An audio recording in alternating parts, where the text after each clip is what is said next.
Greetings, my fellow freedom lovers and sovereign thinkers. This is LL3's newest podcast. My name is Craig, and I am podcasting along the New River District, along the beautiful swampy mangroves of South Florida.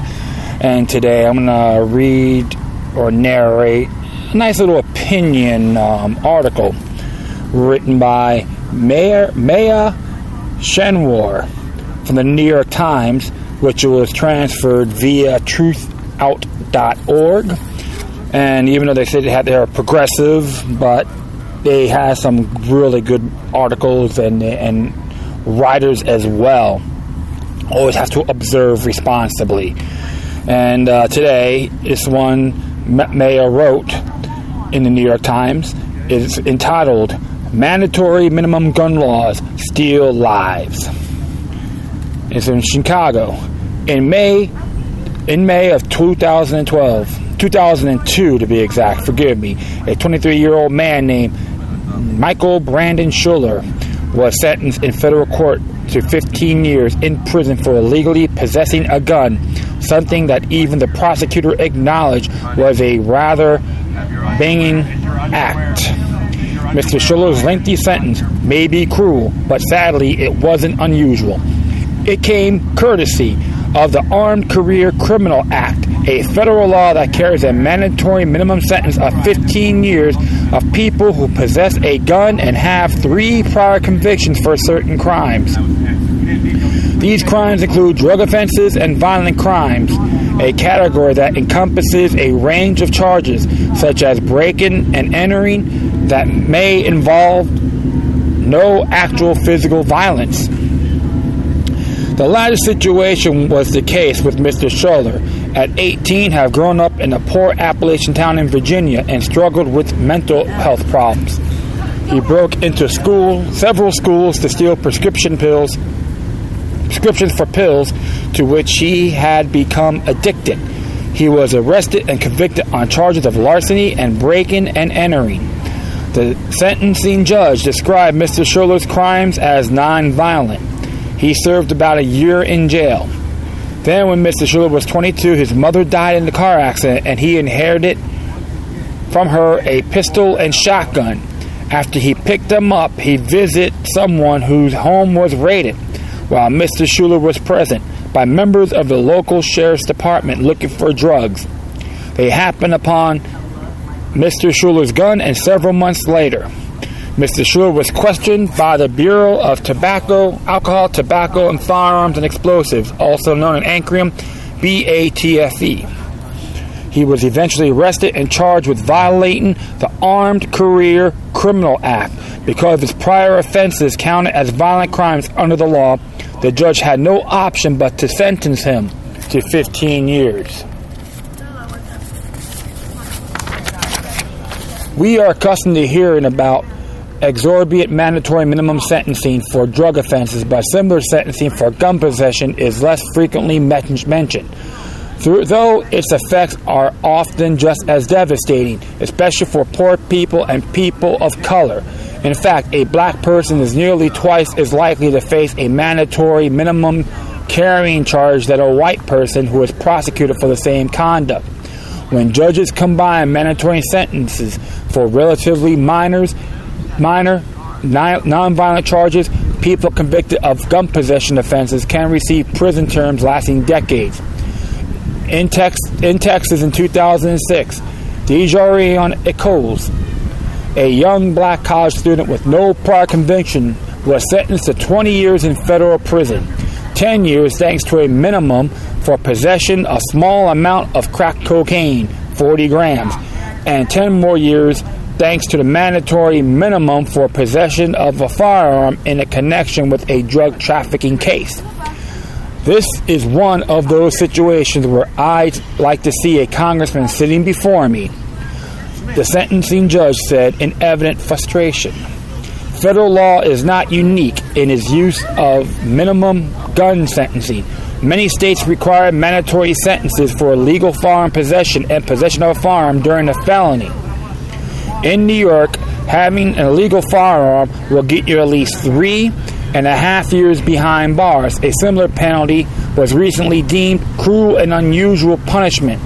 when the Court of Appeal in Ontario, Canada struck down the 3-year mandatory sentences for illegal gun possession as unconstitutional. Mandatory minimum gun laws have historically favored by gun control advocates and gun rights proponents alike. Supporters insist that mandatory minimums diminish violence via incapacitation, putting potential shooters in prison, and deterrence. But there is no good evidence that mandatory minimum gun laws actually have this effect. A recent report issued by Blum Legal Clinic of the Northwestern University Law School concluded that decades of empirical evidence and evaluations of specific state experiences demonstrate that mandatory sentences will not reduce gun violence. Studies of the impact of such laws in Florida, Massachusetts, Virginia, and Michigan found no discernible effects on violent crime rates. In return for issuing these sentences, society reaps only the heavy burden that come with lengthy incarceration, perhaps the least of which is higher costs to taxpayers. Opposition to mandatory sentencing for drug-related offenses is steadily growing. Now we must widen our criticism to encompass mandatory minimums for firearms. These laws are not reducing violence. They are simply fueling a different kind of violence, the banishment and isolation of large numbers of people, especially people of color and poor people, tearing apart their lives, families, and communities. And Maya Shenwar is Truth Out's editor-in-chief. She has a book called Lockdown and Locked Out, Why Prison Doesn't Work and How Can We Do It Better. That will be out in October. Follow her on Twitter. So I have to say it's pretty firm viewpoint by Miss Shranmore. It's really disturbing too, because like I say, even my father, may so be forever free, was a victim of the Sullivan Law, which in New York City, or state of New York to be exact, if you own an unregistered handgun, that's considered a felony offense. Who the hell is the victim? Some of these individuals such as Mr. Michael Brandon Schuller, had some checkered past. He's a very distorted individual. And what really gets me is when the federal government gets involved. Even James Madison warned us in Federalist Papers 46 about the federal government should never encroach on our states' rights in their jurisdiction. I'm just paraphrasing, and you can look that up. And I do have it in my past archival episodes with the link in there as well. And of course, the drug war. I always stress this. It's a conflagration with ourselves, just like the war on terror. It's not right. It's unacceptable. Like I said before in my past episodes, look up the 18th Amendment of Prohibition alcohol. What did it achieve? Absolutely nothing. Who benefited? Criminals and corrupt governments, including these minimal gun laws. That's from the federal perspective. The ATF originally started for the prohibition of alcohol. Then when it got repealed, a good amount of them started crying, we're going to lose our jobs. That's when they started going further in the period of time, like the National Firearms Act. Then in 1960, that's in 35. Then in 1968, the Gun Control Act.